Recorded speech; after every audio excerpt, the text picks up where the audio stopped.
యాక్చువల్‌గా పూర్వంలో గూడా మన తాతలు, ముత్తాతలు ఎట్లా ఆలోచించేది? అసలు వాష్‌రూమ్ అనేది అసలు ఇంటి దగ్గరే ఉండకపోయేది. అప్పుడు పొలాల గట్టున బోయేటోళ్ళు. దాని తర్వాత ఏమైపోయింది? మనము కాంపౌండ్ బయట బాత్రూమ్ ప్లాన్ జేసేది. ఇంటికి చాలా దూరంగా బాత్రూమ్ ఉండేది. ఎందుకోసము? వాళ్ళ ఆరోగ్యం దృష్టిలోనే వాళ్ళు సైంటిఫిక్ రీజన్స్ అప్పటినుంచే వాళ్ళు ప్రతీదీ ఆలోచించి ప్లాన్ జేశారు. కానీ ప్రస్తుతం ఉన్న సిట్యుయేషన్ ఎట్లయిపోయిందండి? అప్పుడు ఎక్కడుండే? పొలాల దగ్గర ఉండేది. తర్వాత ఏమైంది? మన కాంపౌండ్ వాల్ దగ్గరికొచ్చింది.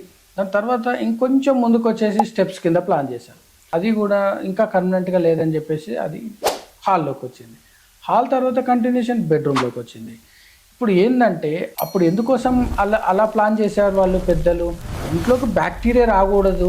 దాంతోటి అది మంచిది కాదు అనే ఒక మంచి ఆలోచనతోటే వాళ్ళు ఆ విధంగా ప్లాన్ చేశారు. అసలు బాత్రూమ్ తోటి ఇన్ని ఇష్యూస్ ఉన్నాయా అండి? అసలు అన్‌బిలీవబుల్ అసలుకు. సో మేమేం చెప్తున్నామంటే, ఇప్పుడు ఏదైతే మెయిన్ ప్రాబ్లమ్ వచ్చేదంతా బాత్రూమ్ నుంచే ప్రాబ్లమ్ వస్తుంది. సో ఆ బాత్రూమ్‌లో ఎక్కడైతే ప్రాబ్లమ్ వస్తుందో అది మనం ఎప్పటిదప్పుడు మనం క్లియర్ చేసుకోగలిగితే మనం ఇల్లు లైఫ్‌ని కూడా మనం పెంచుకోగలుగుతాం.